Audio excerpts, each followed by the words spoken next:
BJP को 240 सीटों पर समेटने वाला इंडिया अलायंस क्या अब टूटेगा? ये वो बड़ा सवाल है जो लगातार सियासी माहौल को और तनावपूर्ण बना रहा है, क्योंकि इंडिया अलायंस में दरार लगातार बढ़ रही है। 8 जनवरी को आरजेडी नेता तेजस्वी यादव ने एक बयान दिया था कि इंडिया गठबंधन का मुख्य उद्देश्य लोकसभा चुनाव में बीजेपी को हराने तक सीमित था। ये बयान साफ संकेत दे रहा है कि इंडिया ब्लॉक आखिरी सांसें गिन रहा है। क्या बीजेपी को 240 सीटों पर समेटने वाला इंडिया गठबंधन अब टूट जाएगा? और अगर ऐसा हुआ तो इसका क्या असर पड़ेगा? 6 जरूरी सवालों के जवाब जानेंगे आज के इस खबर में, और जानेंगे कि आखिर इंडिया गठबंधन की टूट पर इतना बड़ा सवाल खड़ा क्यों हो रहा है। 18 जुलाई 2023 को बेंगलुरु में कांग्रेस, टीएमसी, समाजवादी पार्टी और आम आदमी पार्टी जैसी 26 पार्टियों ने गठबंधन किया था।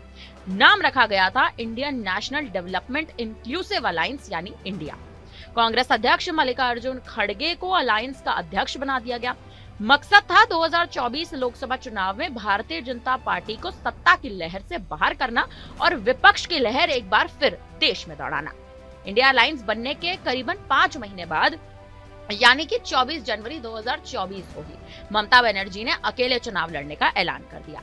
ममता बनर्जी पहली वो नेता थी जिन्होंने इंडिया अलायंस से अपने हाथ पीछे खींचे थे। कांग्रेस ने पश्चिम बंगाल में 10 से 12 सीटें मांगी थी, लेकिन ममता ने सीटें देने से साफ इनकार कर दिया। हालांकि ममता बनर्जी ने ऑफिशियली इंडिया अलायंस नहीं छोड़ा था। बीजेपी का दावा था कि वे 2019 के चुनाव से बेहतर प्रदर्शन करेंगी और 400 सीटें जीतेंगी। 2019 में बीजेपी ने 303 सीटें ही जीती थी। 5 जून को जब चुनावी नतीजे आए तो भारतीय जनता पार्टी मात्र केवल 240 सीटों पर सिमट गई और कांग्रेस 52 से 99 सीटों पर पहुंच गई। इसके पीछे सबसे बड़ा रोल था इंडिया अलायंस का, क्योंकि 543 में से 440 करीबन सीटों पर भारतीय जनता पार्टी ने अकेले चुनाव लड़ा था। वहीं इंडिया अलायंस ने 467 सीटों पर एक साथ कैंडिडेट्स उतारे थे। अब इंडिया अलायंस में आखिर दरार के संकेत क्यों मिल रहे हैं, ये बड़ा सवाल है जो इन तमाम आंकड़ों के बाद उठता नजर आ रहा है। और कहीं ना कहीं जवाब इसका ये है कि अक्टूबर 2024 में हरियाणा चुनाव हुए थे, जिसमें समाजवादी पार्टी का एक बड़ा रोल कहीं ना कहीं देखने को मिला था, एक बड़ी भूमिका कहीं ना कहीं देखने को मिली थी, क्योंकि हरियाणा चुनाव में समाजवादी पार्टी चुनाव लड़ती ही नहीं नजर आई। दिल्ली चुनाव की बात कर ली जाए तो दिल्ली चुनाव में कांग्रेस और आम आदमी पार्टी अलग अलग चुनाव लड़ रहे हैं। जहां लेफ्ट पार्टियां सक्षम हैं, वहां चुनाव लड़ा जा रहा है। इसीलिए ये फैक्ट साफ तौर पर दिखाई दे रहा है कि इंडिया ब्लॉक बटा हुआ है।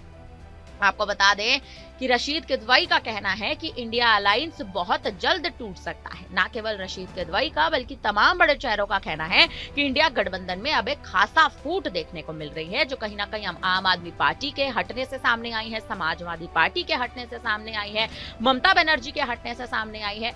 उनका ये भी कहना है कि कांग्रेस इस बात को माने या ना माने, लेकिन सच यही है कि यह अलायंस केवल लोकसभा चुनाव में एनडीए को हराने के लिए ही बनाया गया था। और इसकी एक वजह ये भी थी कि जिस तरह से दूसरे अलायंस में मैनेजमेंट किया जाता है, वैसा मैनेजमेंट यहाँ पर नहीं हुआ था।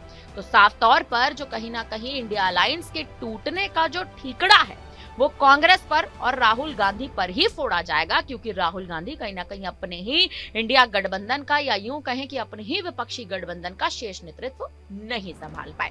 फिलहाल अब देखना यह है कि क्या आने वाले दिल्ली चुनाव में, बिहार चुनाव में इंडिया गठबंधन का टूटना या इंडिया गठबंधन की टूट बड़े सवाल पैदा करती है, या फिर भारतीय जनता पार्टी के लिए क्लीन विन का रास्ता साफ कर देती है।